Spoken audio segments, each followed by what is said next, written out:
Ron Clancy and his wife Nancy take a little extra time to enjoy the view these days. They appreciate the little things more than ever since the day last December that was almost Ron's last. But I really believe that there was somebody looking out for me that day. It was December 22nd. The 67-year-old airport security screener was driving through Milton when his heart suddenly stopped. There was a car in front of me that stopped, and I kind of rolled into the back of her car and then rolled somewhat off the side of the road, and I passed out. But luck was on Ron's side. Driving behind him was a Milton police officer whose quick reaction helped to save Ron's life. Within 2 minutes, they had me on a defibrillator, which they happened to have in their cruisers. Within 4 minutes, they had me at the Milton Hospital emergency room, and they had a team of doctors and nurses waiting there for me. Ron had virtually died. Now his heart was beating again, but he remained in a coma. The medical team immediately recognized Ron would need more advanced care at Milton's affiliate hospital, Beth Israel Deaconess Medical Center in Boston. They used the Cardiac Rapid Transport Service, a program that ensures quick transfers between the two hospitals.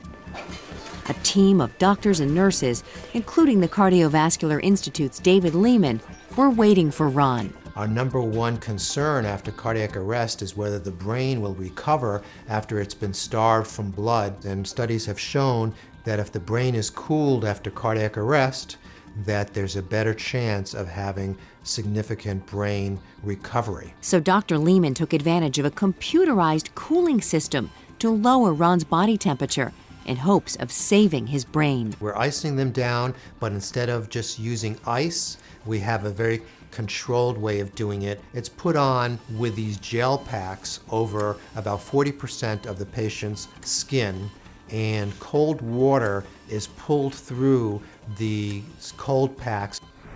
By now, Ron's wife Nancy and their 4 children were on their way to BIDMC.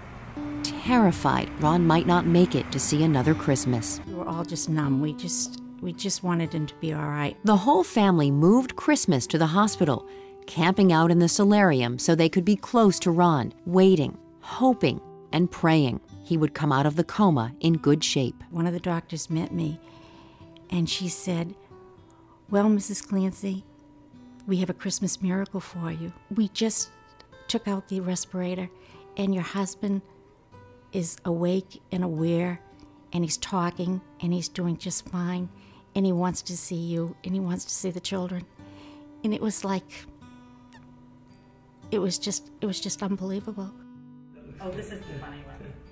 After having a defibrillator implanted to regulate his heartbeat and doing some physical therapy, today Ron is back at home, moving a little slower, but appreciating every step. I owe my life to the police in Milton, to the Milton Hospital, to the ambulance drivers, but most of all to the people at the Beth Israel. I am a lucky guy, and I got a second chance, and I'm going to take advantage of it.